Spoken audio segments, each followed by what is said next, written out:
Hey, what's up, and welcome back to Interpreting the Stars, where today we will look at Bad Ben. Come along and we'll start. The first thing you should know is this is a hard film to find. Unless you have Amazon, 'cause it's exclusively Prime.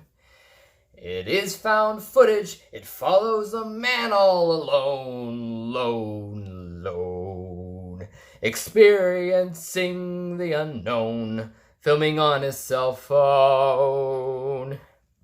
Is it scary or thrilling? Does it leave me asking for more? Or is it a joke like a rotten egg left on the stove? That's all I got.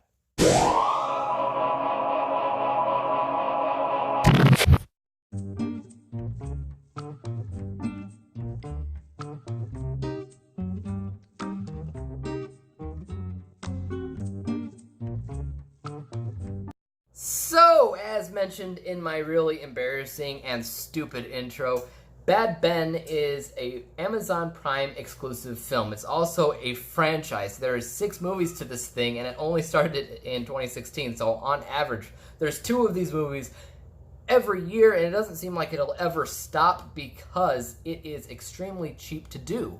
I think they only make this movie on a couple $100 of a budget. That's it, because really all it is a guy in his actual house, his own real house, filming on his camera, on his cell phone, and that's it. That's the whole movie, and it's taken a lot of inspiration out of things like Paranormal Activity, because if there wasn't any Paranormal Activity ever, you probably would have never seen Bad Ben, because that's the idea. He's just walking around his house as weird things happen. And when you have a low budget like this, you're kind of forced into creativity. Like, you're forced to use what you have on hand, which isn't much. So when he's looking down the hallway and he's hearing weird, otherworldly sounds like scratching of the walls or footsteps and things like that, it's just him doing the sound effects. So when you're looking down the hallway and you're hearing weird scratches on the wall, it's probably him just filming down the hallway while scratching the wall, and you just don't see him scratching the wall. Or him just making sound effects like walking down below, and you're like, ooh, I hear footsteps. Another good example is where he's filming a toy that's a wind-up toy, and you see it winding, and then it stops, and he asks the ghost a question, and it keeps on going by itself, and then it stops. And then he asks another question, and it keeps on going, and so on and so forth. This sequence is hilarious to me because I know what he's doing. He's just filming the toy unwind as it would normally, and in post, he's just pausing the video. And you could tell because the camera that he's using is a little bit low quality. It's not professional grade, obviously, because the budget of the film is so low. So when you have a cheaper camera, you have a lot more noise in the background that's occurring.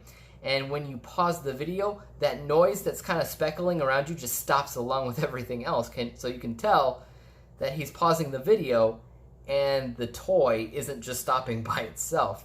There's an easy way that you can stop this from happening if you know anything about video editing or video effects or anything. If you use any of these basic video editing programs, there's usually an effect in there for you to just add fake noise. If this guy just added the fake noise to these scenes, it wouldn't look like they just paused it or slowed it down or what have you throughout the film, which is what he does in this movie. When he does these really, really easy, simple edits, it's creative in a way. I understand where he's coming from. I used to make movies myself when I was younger. It's probably something that I probably would have done personally. When he does these, it takes you out of the experience if you're like me and you notice the noise around him stopping. When you see that, it's just like, I get what you're doing. You're not fooling anybody. But at the same time, because it is so incredibly amateur, it does have that sensation that this is just an average everyday Joe, that this guy is just normal. He's just an everyday guy, and what he's filming here is real. It gives you a little bit of that sensation because I get it. I get where he's coming from. But at the same time, the things that take you out of the movie specifically come down to technical things. Sound editing is another thing when it comes down to, I hear furniture moving downstairs. He uses the sound effect of the furniture moving on its own, and he places it in the timeline in the video editor. But he doesn't mess with the volume of it at all, so it sounds like the furniture moving is right next to him when it should be under concrete, under wood, whatever, in the next room downstairs. It shouldn't sound like it is clearly right next to you. That is a sound editing issue. That is another technical thing that people pick up on subconsciously, if not consciously, like me. It's just these little technical things that really take you out of the experience when you watch this movie, which is kind of unfortunate because I do like what he was going for. Just pretty much just taking this camera and walking around the house. It's eerie because we are attuned and accustomed to just waiting for something to pop out at you and to scare you and to have jump scares or what have you. We're attuned to it, so we expect it to happen in a movie, whether it does or not. And I think for the most part, this first film does a pretty good job at red herrings, at making you expect something to happen even if it doesn't. And that's actually something that Paranormal Activity did well. Red herrings. Paranormal Activity did a really, really good job at showcasing amateurism. So did the Blair Witch Project. So did Cloverfield, actually, a little bit. And in a way, so did Bad Ben.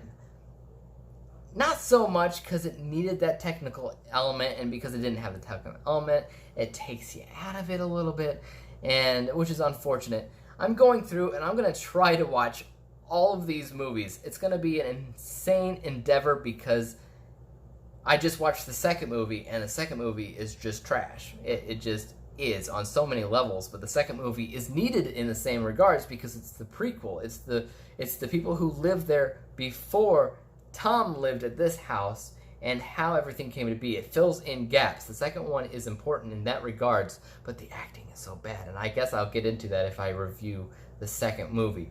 But as it is, this movie I scored 55%, 55 out of 100 possible stars.